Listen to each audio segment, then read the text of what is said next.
নমস্কাৰ বন্ধুসকল, আজি মই এটা বিষয়ৰ ওপৰত আলোচনা কৰিবলৈ লৈছোঁ। যদি বিষয়টো আপোনালোকে গুৰুত্ব সহকাৰে শুনে আৰু শেষলৈকে শুনি থাকে, আপোনালোকে ইয়াৰ পৰা বহুতখিনি উপকৃত হ'ব বুলি মোৰ বিশ্বাস আছে।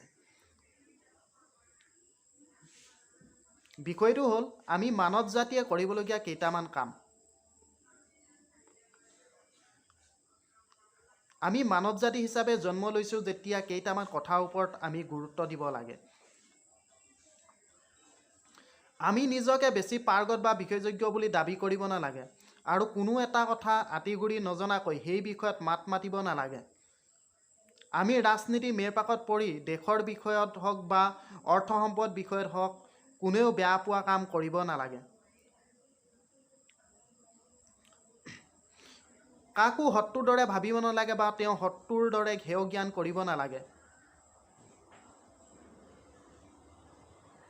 আমি সকলোৰে লগত মিলা প্ৰীতিৰে সমস্ত মানৱ জাতিকলৈ শান্তিৰে জীৱন যাপন কৰাৰ চেষ্টা কৰিব লাগে। আমি কাৰো লগতে উচ্চ নীচ ভেদভাৱ ৰাখিব নালাগে।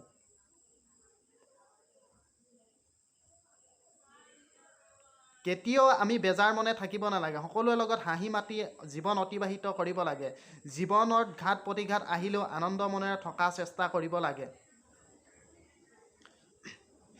পৰিয়ালৰ বা সমাজৰ সকলোৰে প্ৰিয় পাত্ৰ হোৱাৰ চেষ্টা কৰিব লাগে। নিতৌ ঈশ্বৰৰ ওচৰত প্ৰাৰ্থনা কৰিব লাগে, যোনে যাক যিদৰে পূজে। ঈশ্বৰৰ কৃপা দৃষ্টিৰ বাবে তেওঁক ধন্যবাদ জনাব লাগে। ঈশ্বৰ প্ৰদত্ত আশীৰ্বাদ সকলোৰে সৈতে ভাগ কৰি ল'ব লাগে।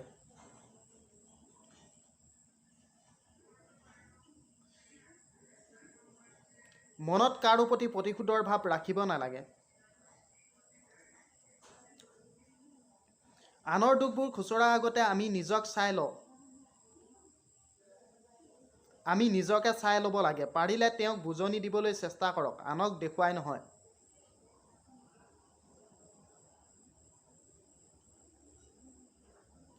অতীতৰ কথা গুৰুত্ব নিদি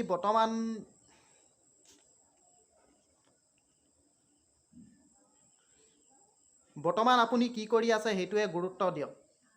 কিবা এটা আপুনি ভৱিষ্যতৰ কথা চিন্তা কৰিবলৈ যাওঁতে ইতিহাসৰ পৰা নতুন জীৱন যাপন গঢ়ি তোলক।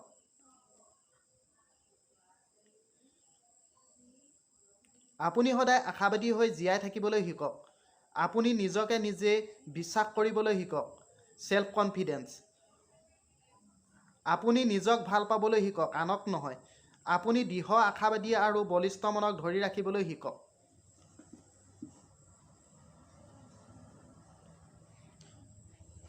তৎক্ষণাত কাৰো বিৰুদ্ধে অভিযোগ নানিব আৰু কাৰোবাক ক্ষমা কৰিবলগীয়া হ'লে লগে লগে ক্ষমা কৰি দিয়ক। ক্ষমায়ে মানুহৰ মন সুন্দৰ আৰু প্ৰতিফলিত কৰি তোলে। মানুহৰ ভুল হোৱাটো স্বাভাৱিক। সৎ মানুহৰ ভুলক ভুল বুলি নধৰিব।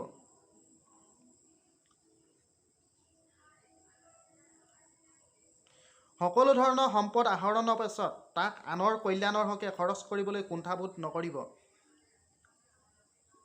সকলো ধৰণৰ প্ৰতিকূলতা আৰু পৰাজয়ক বিজয়ত পৰিণত কৰাৰ চেষ্টা কৰক। সকলো ধৰণৰ সমস্যা আৰু পৰাজয়ক মুখামুখি হোৱাৰ মানসিকতা গঢ়ি তোলক।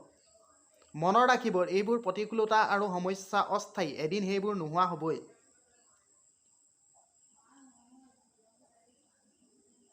নিজকে সকলো সময়তে কৰ্মব্যস্ত কৰি তোলক।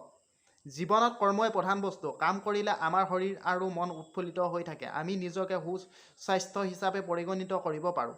কাম কৰিলে আমাৰ শৰীৰ তেজ চলাচল কৰি থাকে আৰু কিছুমান সমস্যাৰ পৰা আমি হাত সাৰি থাকিব পাৰোঁ।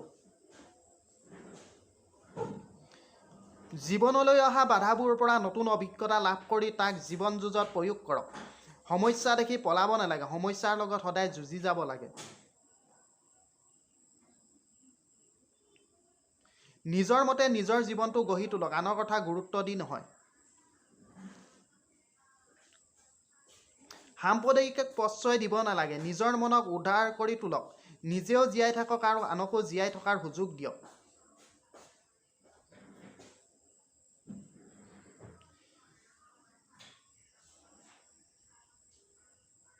কেতিয়াও ব্যৱসায় সংক্ৰান্তত হতাশ আৰু আতংকৰ দ্বাৰা বিভ্ৰান্ত নহ'ব।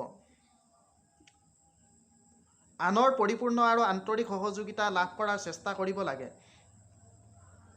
সকলো ধৰণৰ প্ৰতিকূলতা হাঁহি মুখে জয় কৰিব লাগে। হতাশাক অৱদমন কৰিব লাগে। সকলো সময়তে যথাসম্ভৱ ভাল কাম কৰাৰ চেষ্টা কৰিব লাগে, যাতে কেতিয়াও কাৰো ওচৰত ক্ষমা খুজিব লগা নহয়।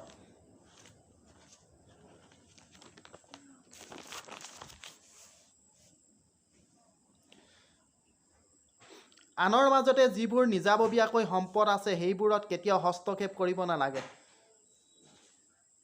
আপুনি যদি পেছাদাৰ ধৰ্ম প্ৰচাৰক নহয়, তেনেহ'লে কেতিয়াও ধৰ্মৰ বিষয়ে কাৰো ওচৰত একো নক'ব। যোনে যি ধৰ্ম পালন কৰে সেইটো তেওঁৰ এটা নিজস্ব বিষয়, সেইটো যি ধৰ্মই নহওক লাগিলে। ভগৱান এজনে, কোনোবাই তাক ঈশ্বৰ হিচাপে, কোনোবাই গড আৰু কোনোবাই আল্লাহ হিচাপে পালন কৰিব পাৰে। আমি মানুহ হিচাপে জন্ম লৈছোঁ যেতিয়া আমি আমাৰ মাজত উচ্চ নিচ ভেদভাৱ ল'ব নালাগে। মানুহ মানুহেই, লাগে তেওঁ যি জাতিয়ে নহওক। আমি আমাৰ সমাজত জাত-পাত বিচাৰ কৰাটো প্ৰক্ৰিয়াটো পাৰিলে এৰাই চলা উচিত। আমি নিজৰ ভাই ককাইহঁতৰ মাজত কিয় বাৰু ভেদভাৱ ৰাখিব লাগে? আমি প্ৰত্যেকজনে আমি হাতে হাত ধৰি আগবাঢ়িয়ে যাব লাগে, যাতে সমাজত ঘটি থকা কুকৰ্মসমূহৰ ওপৰত আমি মাত মাতিব পাৰোঁ। বিদ, এই কথাখিনি মোৰ ধাৰণাৰ ওপৰত লিখিছোঁ, কোনেও যাতে বেয়া নাপায়। ধন্যবাদ। পুলিন চেতিয়া, ধেমাজি।